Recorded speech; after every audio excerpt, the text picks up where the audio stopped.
Good morning সবাইকে। আজকে 1 মে। আজকে শাশুড়ি মায়ের বাৎসরিক কাজ।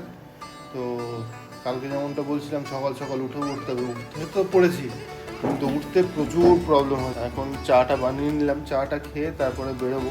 এবার মুশকিলটা হয়ে গেছে, এমন একটা টাইম হয়ে গেছে এক্ষুনি রবিনাও আসবে, তারপরে আবার দিদি আসবে, আর তার ফাঁকে আমাকে এই সমস্ত কাজগুলো করে চলে আসতে হবে। অফিসে বসতে এখনও আধ ঘন্টা বাকি, তার আগে সেরে চলে আসি। দিদি এই জাস্ট কাজ টাজ করে গেল। এতক্ষণ বসে বসে আমি মানে শুক্রবারে যে রিলটা যাবে সেটা এডিট করছিলাম। আমি তো ভেবেছিলাম যে অল্পই হয়েছে, বাট যখন এডিট করছি তখন দেখছি 6 মিনিটের, আর ইউটিউবে আমি পোস্ট করতে পারবো 3 মিনিটের ব্লগ। দেখা যাক, ওটাকে আবারও কাটছাট করতে হবে, যখন ফাঁকা সময় পাবো করে আজকে রাতে ছাড়বো। এই যে এক চাইয়ে এক সিঙ্গেল, তো এইটাই পেলাম। ঠিক আছে, চলো চান ঠান করে এখানে মোটামুটি একটু ফল মিষ্টি মালা যতটুকু পারলাম ব্যবস্থা করলাম। চলো রান্নার জোগাড়। এখানে এটা হচ্ছে কি আজকে সয়াবিন, সমস্ত মশলা ফসলা মাখিয়ে একদম চাপিয়ে দেবো, ঢেকে রেখে দিলাম। এখন 10 মিনিট লাগবে আমার একটা কাজ আছে ওটা শেষ করতে, তারপরে সে আবার চাপিয়ে দেবো। এক ফাঁকে টুক করে চাপিয়ে দিয়ে চলে গিয়েছিলাম, হয়ে গেছে। এই যে নিয়ে নিয়েছি এখানে অনেকটা। চলো খেয়ে চলে এসছি এখন চা বানাতে।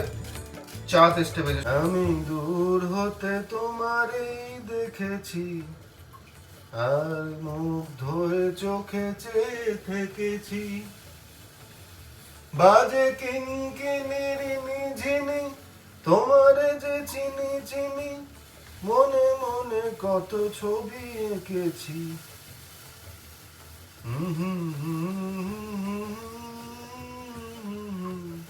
আমার এই ছোট্ট ঝুড়ি, কি যেন গানটা ছিল, এ সুযোগ পাবে না আর, বলো ভাই কি দাম দেবে, পুতুল নেবে গো পুতুল।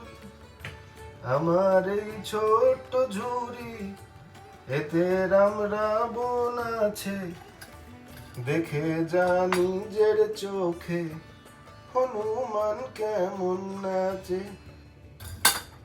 দারুণ দারুণ সব গানগুলো ছিল, মানে মাঝে মধ্যে গুনগুন করি, হেভি লাগে। ছোটবেলাতে এই গানগুলো শুনতাম, সে রেডিওতে বাজতো তখন। একবার করে সকালবেলায় রেডিওটা চলতো, সকালবেলায় এই ধরনের গানগুলো, হেমন্ত মুখোপাধ্যায় এনাদের সব তখনকার যে শিল্পীরা, সে গানগুলো সব তখন তো অতটা বুঝিনি, বাট এখন ফিল করি যে তখনকার গানে আর এখনকার গানে কতটা তফাৎ। কারা কারা একমত